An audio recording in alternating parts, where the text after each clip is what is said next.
کراچی میں تو بھائی بغیر بیمار ہوئے مرنے کا ریشو زیادہ ہے.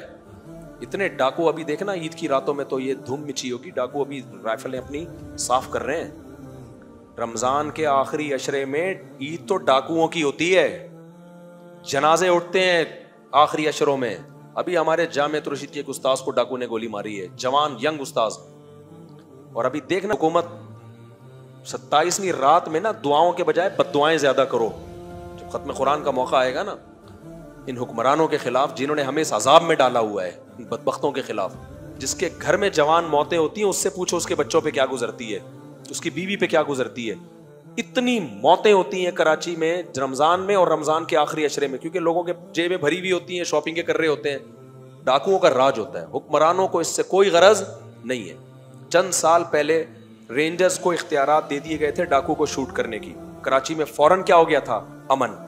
گورنمنٹ اگر آج بھی رینجرز کو مکمل اختیارات دے دے کہ ڈاکو نظر آئے جان سے مار دو, 3 دنوں میں کراچی میں امن ہو جائے گا. لیکن گورنمنٹ کبھی بھی یہ کام نہیں کرتی. کیوں نہیں کرتی؟ شاید ان کے اپنے بندے بھی اس کام میں ملوث ہوں. یہی ہوگا. کہتے ہیں ہم کیوں رینجرز کو, میں رینجر جب بھی بات کرتا ہوں کہہ رہے ہیں گورنمنٹ ہمیں اختیارات ہی نہیں دیتی ہے.